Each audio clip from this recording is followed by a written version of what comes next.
Well, hello, my beautiful friends, and welcome to another podcast episode of the Health Habits and Epic Living podcast. And today I have my beautiful friend joining me, Nastasha McKeon, and she is a certified nutritionist and plant-based diet educator holding a certification in plant-based nutrition and holistic nutrition.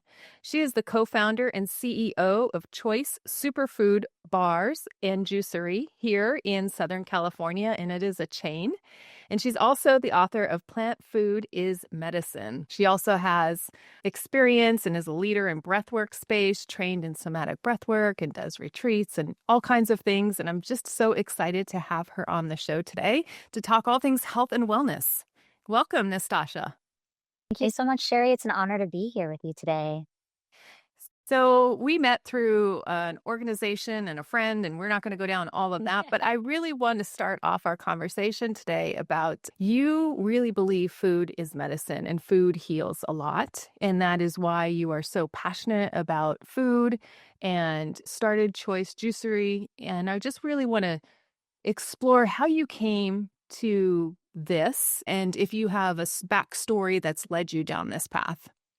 Absolutely. I love to share this story. I think mainly because it just goes to show that beautiful things often are born out of tragedy. And that's kind of what happened for me. That's where my love for health and wellness and nutrition came from. When I was a little girl, I had a really rough childhood. We don't need to get into all the details of that, but basically the worst you can imagine. And I had one person in my world who was kind of like a light in a really dark place for me, and that was my grandmother. And when I was 11, she died. She had an autoimmune disease, but she didn't actually die from the autoimmune. She died from complications from the prescription she was given to treat her autoimmune. And to take it a step further, when, she thought she was having a heart attack, she called 911 and they came out, they checked her vitals, they said she was fine. She demanded to go to the hospital, so they took her in. But again, according to their standards at that time, her vitals were fine. And so they took her and left her in a triage for 45 minutes. And when they came back, she was in cardiac arrest and she died of heart failure. And so hearing that story about the most important person in my world at that time, I was pretty devastated and I was angry. And at the time, not having a greater understanding of, Western nutrition and Western medicine and all of that, of course, I just was angry at the doctors. I was 11, right? Who do I blame? Like the doctors didn't listen to her. The doctors gave her a medication. The doctors, didn't listen when she was having a heart failure. And so I was angry at the doctors. And about a week after she died, I was cleaning out her house and I was going through her stuff and I found a gift bag with a book in it that she never got a chance to read. And I don't remember the name of the book, but I'll never forget the subtitle of the book, which was How to Heal Yourself Naturally, What the Doctors Don't Want You to Know. And of course, being 11 and being angry with the doctors, I was like, what don't they want me to know? Like it was this great conspiracy, which of course I now know is not necessarily the case. But reading that book, it planted a seed for me. And the seed was that food is supposed to be medicine. The father of medicine, Hippocrates, said, let food be thy medicine. And that was a new idea to me. I grew up on welfare and food stamps. So like food was like a tool to satisfy hunger pains. It wasn't, something that we did on purpose with purpose. It was just because I'm hungry, I eat. And so this was a very foreign idea to me. But once I learned that, have you ever heard that quote? Like oftentimes people stumble upon truth, they pick themselves up, they dust themselves off, and they carry on as if nothing ever happened. That is not me. I'm the opposite. Once I learn something, it's just like it becomes a part of me. And so I think that year at 11 years old, I was like, oh, soda's bad for me. And I stopped drinking soda and never drank soda again for the rest of my life, And so while life went from bad to worse after she was gone, that seed had been planted. And so over the years, surviving a rough childhood, being on my own at 16 and finding my way in the world, I had developed my own nutritional philosophy at a really young age, just from what I had learned, what I had read, the documentaries I had watched long before I ever even went into studying nutrition. I had really been self-taught up to my early 20s. That's incredible. And it really goes to show the power of going through something tragic at a young age and how when you immerse a young brain that's still plastic and growing and Mm. how you can easily make changes.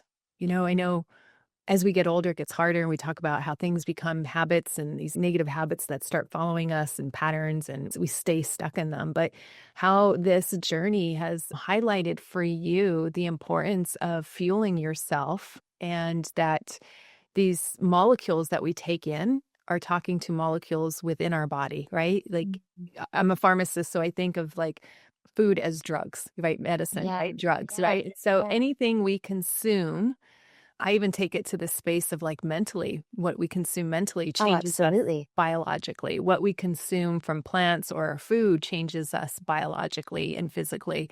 And having that lens at such a young age, how much that set you up for really understanding nutrition on such a deep core level. And now I see it fast forward as like you had to be a survivor as a young child. And now how that's led to like, oh, yeah, you just take leadership roles because I'm used to taking leadership roles. Yeah. And so, of course, I'm the CEO of these chain of, juiceries here in Southern California. So, about that molding, really, you've utilized that to be this successful woman that you are today. And that's really uplifting. Because some people can use that as that tragedy as staying stuck and victimized, and you did not. 100%. I think that's one of the most beautiful things about my life. I've been dealt some very difficult cards, even in my adult life. And I never know, is it nature, is it nurture? Do we come in this way? It's hard to say. But I do think to a large degree, I came in wired a certain way because I've been able to continue to use tragedy in my life to alchemize and become something different and better. I just grow out of all these experiences that have happened to me. I think it's such a blessing to have that viewpoint versus, letting yourself be a victim of circumstance. Life is going to happen. There's no way around it. Life just does what life does. And we can take it personally and become a victim to our experience, or we can take what happened and we can learn and we can grow and we can find beauty in it. And then it's crazy. Of course, I would never wish that that happened to the most important person in my world in my childhood, but I can look back now and I can see how absolutely vital that was to me becoming the woman that I am today, both in, like you said a minute ago, becoming the leader that I am today, but also just in my love for health and wellness. Had that not happened in that moment at that time when my brain was as malleable as it was and I was as receptive as I was, searching, seeking answers, and then that seed was planted. And I look at not to like toot my own horn, but I look at the lives that I've impacted through Choice. We have 7 locations. We service, I don't know how many hundreds, if not thousands of guests every day. Like we we make a huge impact, and through the food that we serve and the things that we've taught and through the book that I wrote and sold thousands of copies. And like that impact would not have happened if it had not been for that loss. So I do believe that everything is a gift, even if it doesn't feel like it. Everything in life, I think, has the opportunity to be a beautiful gift if we give it the opportunity.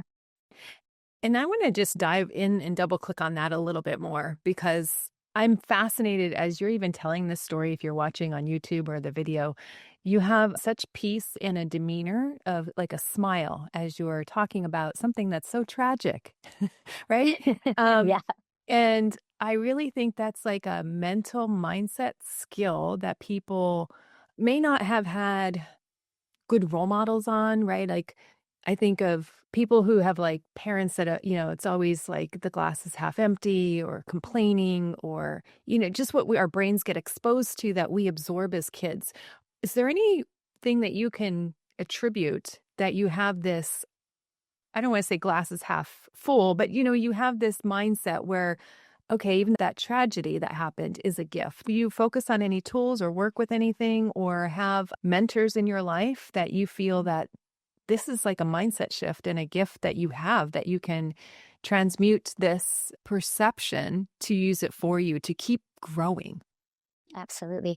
I mean, I've had so many tools over the years. I feel like I've been blessed because I always like to say I like to keep my glass empty, it fills up, I pour it out, it fills up, I pour it out. I don't know all the things there are to know, and I never want to be somebody who thinks I have all the answers. And because of that, I've always been open to learning and receiving more information.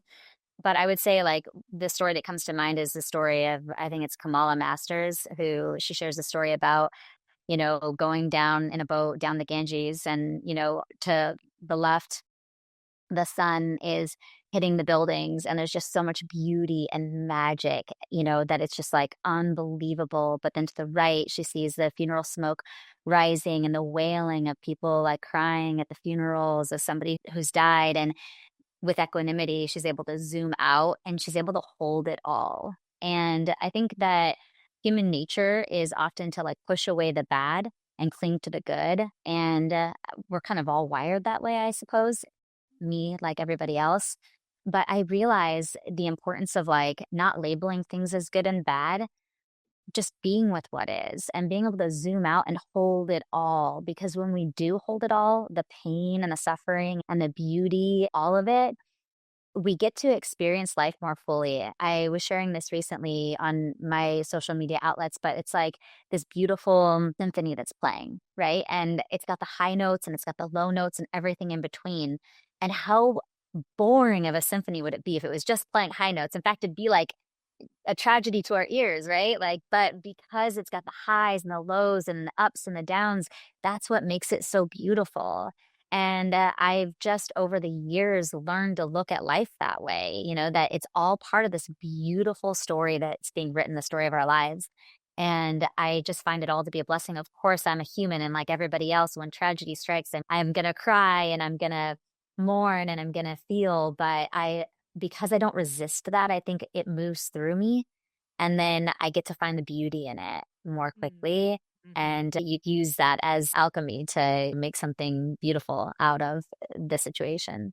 Yeah. And just to highlight something you said there, it's like it moves through you. I think a Mhm. lot of times when you say resist, and, as I coach women around alcohol, they want to push away the cravings. They want to push down like what they're feeling. Mm, And it's easy to numb with alcohol or numb with bad food or any kind of substances that aren't good for us.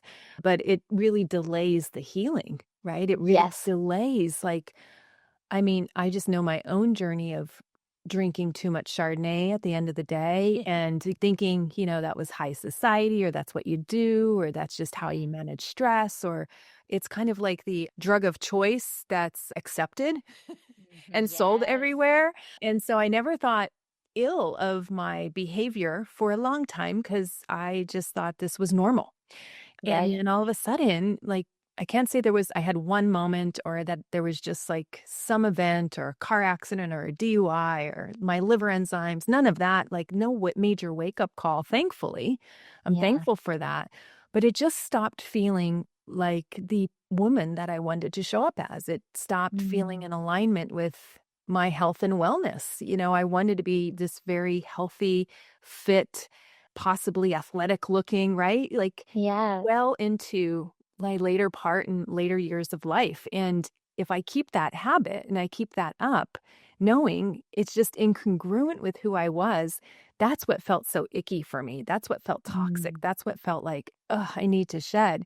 But going back to what you're saying, I had to become now, process whatever disappointments or shameful thoughts I had, or maybe things were a little less fun for a while because I didn't know mhm. how to navigate, spaces that I've always relied on alcohol for the liquid courage or the fun or the enjoyment. And now I had to be with myself and Mm. learn, like, oh, these are feelings coming up. Like, and sometimes I had to be honest, like, wow, I've been attending these kind of parties and they just don't fit me anymore. Like, I don't feel like I belong. Like, I don't have much to say, so maybe Right. I shouldn't be in these environments? So it's the process of healing and letting things go through you, like you were saying, Mhm. that life becomes just more beautiful. And now on the other side of not having a drinking habit, I just feel life is more beautiful and I do experience more emotions, the good and the bad, Mhm. because I'm not running away from them, I'm not drowning them, or I'm not telling myself these aren't safe to have. Let's just have another cocktail and another cocktail. Yes, I love that. I think you said so much good stuff right there, but I think that's one of the most important things. Like to me, I think of it as like being present. Like we hear this all the time, like you gotta be present, you gotta be present. But what a gift it is to be able to be present with yourself. And when I say that, I mean all of yourself, all the parts, the good feelings, the uncomfortable feelings, the bad feelings, the anger, the sadness. Like we are so complex. And we have so much, and we're so busy, especially in our modern society today, certainly here in San Diego. We're so busy and that we don't often take the time. We're going from the moment we wake up to the moment we lay our head down, and then we're always distracted. There's always opportunity for distraction, whether it's with friends, with drinking, with tuning out on TV shows and movies and things. That it's very rare that we just stop everything, stop all the noise, and just be with ourselves. And I think, like you know, on my sobriety journey, I've been sober now for over 3 years, going into my fourth year, actually, as we go into actually this year, 2026. And so it's something that I had to learn as somebody who's like a busybody who just distracted, was to just be present with myself and give myself that gift. We talk about how, oh, put your phone down when you're at dinner so you can be with the people and give them the gift of your presence. But are we doing that for ourselves? You know, at the end of the day, are we doom scrolling, or are we like putting everything away so we can just sit and notice what comes up for us? Like, notice if that fear about that upcoming bill, or that, you know, audit, or that, you know, or the stress of the day, or that thing that that person said to me at the grocery store, you know, or whatever it is, you know, like, can we be with all of that? Can we stop and just feel it all? And like we were saying a minute ago, let it move through, because when we don't, that stuff starts to stack and stack and stack and stack. And I can always tell when I've been stacking, because I notice I'm short tempered with the people that I'm closest to, right? Like my kids, my mom, bless her heart, you know, and I'm like, I'm being impatient with people that I love. I'm like, okay, I can recognize that I'm stuffing. So that's when I like note to self, like, turn the phone off, go take a 2 hour walk on the beach. Like, that's vital to my wellness. You're asking if I have tools, and I do. I have a lot of tools, books, and things that we can talk about. But one of them is awareness around when I'm stuffing, because I'm a busybody and I'm really good at it. Before we started the podcast, we talked about how I thrive in chaos. And so I won't always notice it. And when I start to have that awareness that, oh, wow, yeah, I'm being short tempered, I'm feeling like that angst inside of myself, turn everything off and go be with myself. No phone, no distraction, just go for literally, I'll take these like 2 hour walks on the beach. And man, it's amazing what can move through you when you've got 2 hours of silence to yourself. It's Mm. just so amazing. And when that all comes at, sometimes I'll just be walking and tears will come through. I don't even know what I'm crying about, you know, a wave of anger, whatever, but stuff that's been like, I haven't been taking the time to process. But what I find is if I do that every day at the end of the day, I don't need to take those 2 hour walks on the beach. If I just give myself that time at the end of the day to just be in silence, and I meditate, I do all these other things, but sometimes even meditating, even these other things can be a way that we're distracting. And that's a dangerous thing to say, because meditation is a beautiful, wonderful tool. But sometimes we have to just be with all the stuff, you know, and just sit with it. And so I think that that's one of the most powerful tools that we can use. And then I like that you were talking about how we use alcohol as a crutch. And definitely, like, I really struggled in social situations. People think I'm like the most social, bubbly person on the planet. And yeah, I'd go into a crowd, and I think maybe a product of my environment growing up, and, you know, self-worth issues, or shame, who knows, but I go into a crowd and I don't feel comfortable. I like feel like I'm crawling in my own skin and I don't belong here. And so, like, give me that glass of, for me it was red. Give me that glass of red wine, and it takes the edge off, and all of a sudden I'm charming and I'm funny and I'm outgoing and confident. And so learning how to be in those environments without that has been a powerful tool.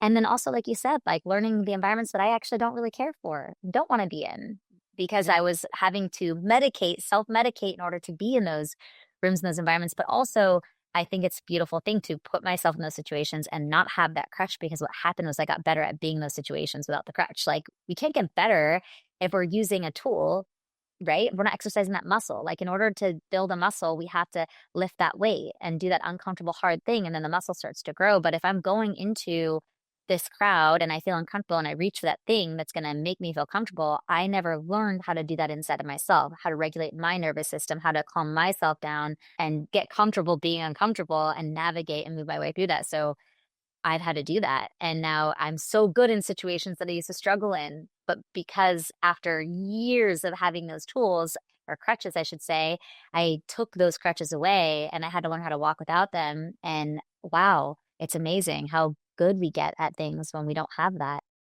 Yeah. And it is a sense of freedom, right? When you don't feel like I have to be getting and refilling my drink right now. Oh my gosh, these people are talking to me and I don't know what to say or respond or, Yes. just feeling awkward. Yeah. Yeah, so you just get better at at at that environment, but then it also ripples over into any uncomfortable situation, So, like, this is just a sidebar, but, like, even walking on the street around amongst homeless and, they could Yeah. be neurotic or have some Yeah. mental issues, and I know some people can get triggered by that, right? Or just find that Yeah. so uncomfortable to their nervous system, but I mean, you could think of drunk people acting a little psychotic and Yes. a little weird Oh, or absolutely. Yeah. yeah, and when you're, like, sober and that or fully aware, let's just say fully aware, because 'cause I'm not a lover of the term sober, but fully aware and present in your own self and how that feels when you're not in that state, it's kinda similar to, like, being around people who maybe have mental issues or something, and you see other people react when you don't because like, Mhm. you can handle this situation confidently, like you said. Was there a certain moment? Did you have, like, a rock bottom? I don't even love that term, but did you have, like, Yeah. some event that was like, "I'm done with alcohol," or was it something a little bit more gradual for you? And I'd love to ask you even Yeah. further, like, what was your process? Because everybody Yes. especially in the new year, right? New habits and wanting Mhm. to maybe after this dry January come and say like, "Hey, like I really want to ratchet down this alcohol use." And so I love hearing other people's journey on how they did it. Absolutely. I was never a big drinker to begin with. I became a mom at such a young age, and it just wasn't a part of it wasn't a part of my life in my early years. But I think as the stress of being an entrepreneur over the last 12 years and single mom of 3, and, like, I think I started turning to it more and more as, like, a coping mechanism, certainly in social outings and things I had to be at events and fundraisers and things and uncomfortable situations, as we were talking about earlier, and it was like, "Oh, cool, yeah, just, like, glass of wine takes the edge off, and I'm able to, like, make this less painful." And so it did become more habitual, I think, for me in the last, I would say, certainly, like, decade before I gave it up completely.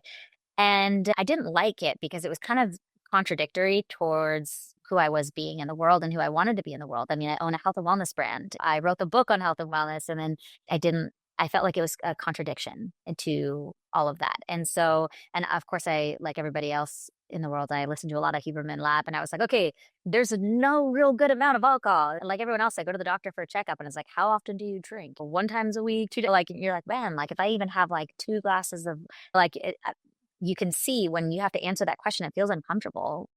It's like, what? I have to answer this question. Is this thing good for me? And I was hearing all this stuff and reading all this stuff. So I was learning that alcohol was not a healthy thing. There wasn't really a healthy amount of alcohol, at least from the things that I was reading and understanding and learning. And so it was something that I didn't want to be doing anymore. And I would participate in these like sober October challenges, and I loved them because it was so easy for me to not drink when I wasn't drinking. I know that sounds weird, and I'll explain that further, but like when I'm like doing a sober October and I go out with a group of friends and people are like, "Hey, you have a glass of wine with me." I'm like, "Oh, I'm doing sober October." They'd leave me alone. No one would harass me. They wouldn't bother me. But when I was like, "Oh, I don't think I'm gonna have a glass. I don't think I'm gonna drink tonight." They'd be like, "Oh, come on, have a glass of wine with me. Don't make me drink alone." Like the pressure, like even if I didn't want to drink, the pressure for me to drink with people so that they could feel better about their drinking was constant. I've family members and friends and people in my life that were like it was hard for them when I wasn't drinking. They didn't like it because it made them uncomfortable. And so I would get pressured to drink more often than I enjoyed drinking. And I ended up in a 3-year relationship with somebody who drank a lot. It was just more than my comfort level. And I did a couple of sober Octobers in that relationship, kind of to encourage that person to jump on the bandwagon with me. And I got to a point where I realized like me continuing to drink with this person was, enabling their behavior, and it wasn't good for me either. And I think after doing many sober October challenges, I even took a year off of drinking a couple of different times. And I always thrived when I wasn't drinking. And it was always so easy for me to tell people no when I was not drinking. So I had this moment. I went on this trip with my ex partner at the time. It was a birthday trip. And I was like, I don't think I want to go on this trip because it seems like every time we would travel together, the drinking would become such a big part of our time together. And he was like, "Oh no, we're gonna do yoga. We'll treat it like a retreat. We're not gonna drink." And of course, as soon as I got there, he's like, "Have a shot with me. It's my birthday." And I was like, "No, we said we weren't gonna do this." And so there's a moment, I don't talk about this a lot, but there was a moment where we'd gone out for his birthday. For the first 2 days of the trip, I said, "No, no, no." But finally, like, he wore me down that 3rd day, and not to blame him, I make my own choices, but that 3rd day, it was like, "Okay, fine, you're right. It's your birthday. I'll have a drink with you," which turned into, like, 3 and 4, or more drinks, and turned into me waking up the next morning feeling like crap. And I was like, I literally am poisoning myself. Like, I feel good, like 99.9% of the time. I feel amazing, and I love the way that feels. And it's because I put good things in my body all the time. And here I am in the name of fun. I'm going to go out and I'm going to dump all this stuff in my system and wake up feeling like death. And I'm going to lose a day on this planet, which is already a limited number of days that I get here. I'm going to lose an entire day for a few hours of what I thought was fun, which is also dangerous behavior. Right. And so that day I was like, you know what? I'm done. Hmm. I'm just done. I'm not doing this. I never want to wake up a day in my life feeling this way ever again. And that was the last time I ever drank. And it's funny because I've never woken up a day in my life and said, I really regret not having a drink last night. But how many times, I'm sure you can relate to this, have I woken up and been like, man, did I really need that other glass of wine? Did I really need that third drink? Or, like how many times? And I think everybody listening to this can probably relate to that feeling. But when have you ever woken up? I mean, I wake up every morning and I feel amazing. I wake up on New Year's Day. I wake up the day after Halloween. I wake up all these days it was normalized to overdrink and wake up feeling like death. I wake up on those mornings, I'm out for a run, I'm surfing, I'm playing pickleball, I feel amazing, I feel mentally clear, I feel like I've reversed age. There's no downside. And so when I quit drinking, I knew I never wanted to feel that way again, but I didn't know that I was done drinking for good. But just as time went on, it was like, I don't miss it. There's nothing about it that I miss. And now that I've learned how to go on first dates without a glass of wine, I've learned how to go to parties. I've learned how to go dancing. I used to be one of those girls like I can't dance unless I have some drinks on me. I can go dance my brains out without drinking now. And it's like I feel like I have a superpower now. I don't need this thing anymore. I have a superpower. I can go do anything without it. And that feels freaking amazing.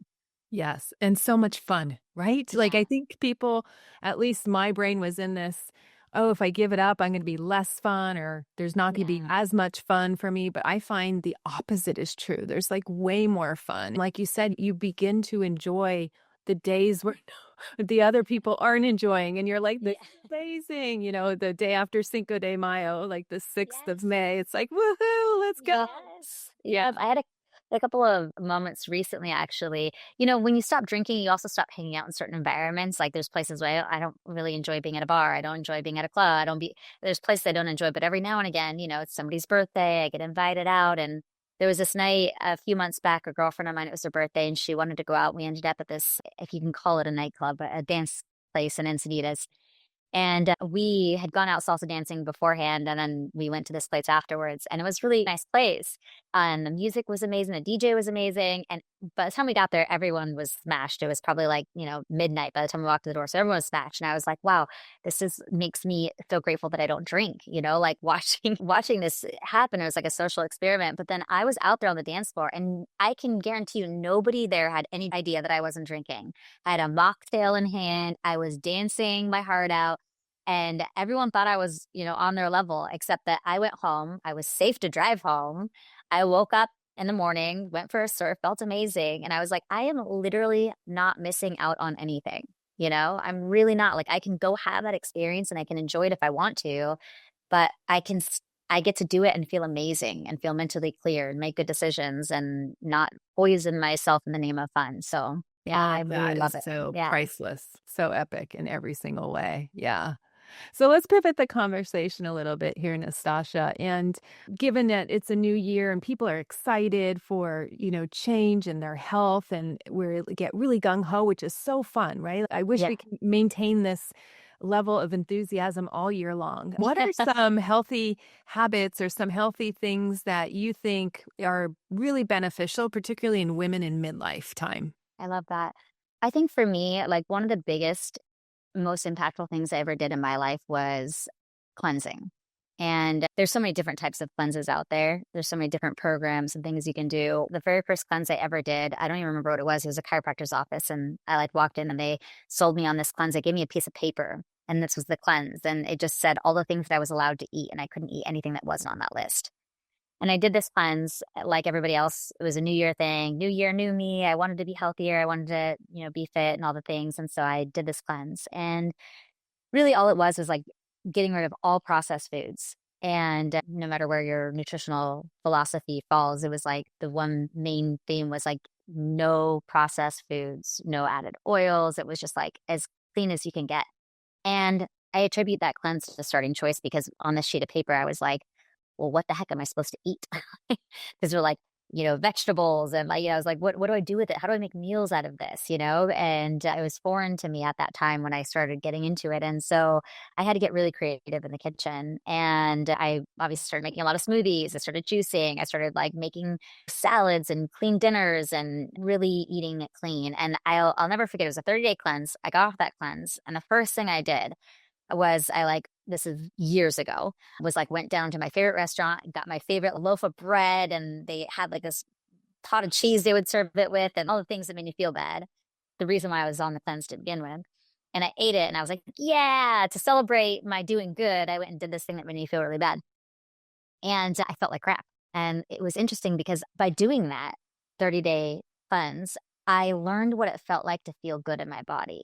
And I always say this, you don't know that you feel bad until you feel good. And once you know what it feels like to feel good in your body, it doesn't feel like a sacrifice. It doesn't feel like, oh, like I'd rather feel something all the time. I'm here for a good time, not for a long time. And I'm like, but you don't know what a good time is until you've felt what it feels like to feel good in your body. And so that's become one of my favorite tools. I mean, ultimately, I started just eating that way 95% of the time, just eating clean 95% of the time. And I get to feel good all that time. And once in a while, I'll go out and I'll get myself a veggie burger or something that's like not as clean, and I'll eat it and I'll be like, that was really fun. Yeah, tastes good. It was great. But I remember why I eat the way that I eat because I really like the way that I feel when I eat really clean. And so I think cleansing is such a great tool for that reason. I always recommend it. I do a cleanse a couple times a year. Certainly in the new year, I like to start my year off that way, just on some sort of like just omitting processed foods. We obviously do cleanses at Choice. That's how Choice was established with our cleanse program. But really at the end of the day, you don't have to get crazy. Like just get rid of processed foods, eat whole foods, eat clean ingredients, cook at home. People don't realize how much added oil, not at Choice, but at most restaurants and places, how much added oils and salts and things are going into the foods that we're eating. So when we just eat at home or Choice, shameless plug, it makes life feel so much better. So I think that's one of my greatest tools, honestly, is just cleansing. It's always a reset button for me, even if it's a wedding weekend or somebody's birthday or whatever, and you're out and you're living life and you're making choices that like feel good in the moment. You have like a reset, but you have a homeostasis that you want to get back to because you know what that feels like.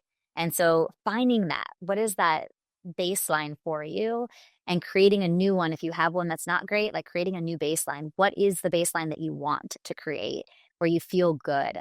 And find that baseline, give yourself some time, up your diet, get rid of the processed sugars and the added oils and all that junk and the added carbs and all those processed ones and go clean for a little bit so you know what that baseline is and you can get back to it. And I think that is such a powerful tool. That's one of my personal favorite tools. And I think that's really awesome for your body to feel that because I think as, post holiday or as we go through times where we're not so kind to our bodies or we've made choices that we're feeling it literally, we could be belly bloat, it could be achy joints, it could be we're waking up like feeling stiff or achy or not feeling like we blame our sleep. We didn't sleep right, but it's actually maybe not even the sleep because maybe we look at our Oura ring or our Whoop or whatever we're wearing and we have like great sleep scores and it's like, well, maybe it's not the sleep that our bodies feel cranky and crickety and crotchety and old. And just really, like you said, noticing all the intake, and I love like you're mentioning a juice. I think of it as a way of like detoxing, giving your body time to clean out all the processed yuck or Mhm. too much of alcohol or too much of whatever we took in, and just giving it time to clean up the system while you're putting in those good, clean ingredients. I love that you said that because a lot of people think like the juice is going to detox me, it's going to Yeah. cleanse me. So I'm going to do whatever I want to do and I'll just drink the juice. And the reality is like juice is wonderful. I'm in the juice business. I wouldn't be if I didn't believe in it. But juice alone isn't going to save you. You know what I mean? Like you have inside of your body everything you need to cleanse and detox. It's amazing, but we overwork our bodies. We put too much and too much of the wrong things inside, and so our detoxification systems are overworked. Just like any human, right? We literally have like laws in place in certainly where we live in California. People have to take breaks at a certain time before a certain hour because we realize that the quality of work that they're gonna, like it's going to suffer. There's potential for injury and things like that if people aren't getting the breaks that they need. But yet we don't treat our bodies that way. Like we just constantly shoving stuff down there all day long and never give our bodies a break. And our bodies need a break. We need to give our digestive system a break so that it can kick into gear. And so again, a huge fan of yes, juicing, but giving your body a break from putting in all the junk so that it can do its job that it was designed to do, which is to detox the system for you. Absolutely. And heal, right? It can heal. There's some Absolutely. self-healing mechanisms that if we just allow the body and give it the water, the air, the unpollutedness of the air, the unpollutedness of the food, the unpollutedness of anything we drink, right? Yes. It does have Yes. everything it needs to self-heal a lot of times. Yeah. And we just either Agreed. delay the process or withhold the process or Mhm. resist the process. Yeah. Just like the emotional healing, it's the Yeah. same thing, the physical, the emotional, like our bodies are these magical things that have the ability to do so much, and we just need to get out of the way. Yes, 100%. Well, thank you so much for coming on the podcast, Nastasia. This was a great conversation to start off the new year with healthy habits and healthy ways of being.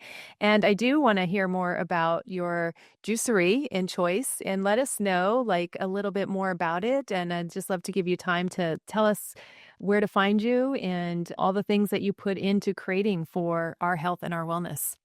Yeah, absolutely. So, well, you can find us at choicejuicery.com.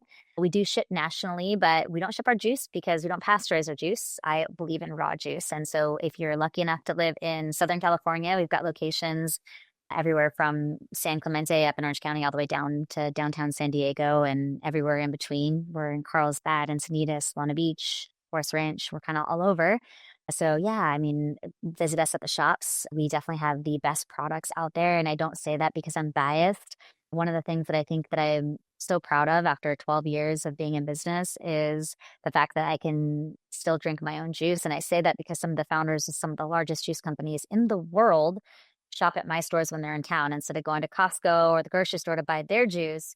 They come and buy mine because they know good juice and they can't drink their own juice anymore because it's been through all these pasteurization processes and things like that. And so we serve pure, raw, undiluted, certified organic juice in a glass bottle. And that's really rare these days. And so our juice is really amazing. We also are known for our smoothies. We've been voted best smoothie in San Diego for 11, 12 years running. And we have an amazing lineup of food. We're all gluten free. We're certified organic. We don't touch it if it's conventional. And we don't just say it, we certify it. Again, kind of rare. I feel like a lot of people tout themselves as, being an organic brand, but then they say, oh, it's expensive to get certified. But really, that's the way you can trust that something is truly organic is if it is certified. And so we go the extra mile. We do really everything by the book and we have very high standards of integrity. And I'm really proud of that. We have cleanse programs as well. And we ship a lot of our products online that we do ship are like our superfood protein powder, which is one of the cleanest on the market. Our power greens, which is like a comprehensive daily greens powder with prebiotics and protein as well, and certified organic. And we ship that nationally. We have some of our nut butters and our elixirs on there as well. My cookbook is on there also, Plant Food is Medicine. And so, yeah, you can find us there. You can find us on social media at Choice Juicery. And yeah, I look forward to connecting with you more. It's been an honor to be on the podcast. And I feel very blessed to have shared this time and conversation with you. Yes, thank you for all you do, Nastasha. I take clients there to check out your products. They're delicious as well as friends. So I continue to do that. So thank you for supporting our health. Of course, I love that. Thank you so much for the support. Wonderful. All right. Thank you, listener, for tuning in today, and I will see you next week.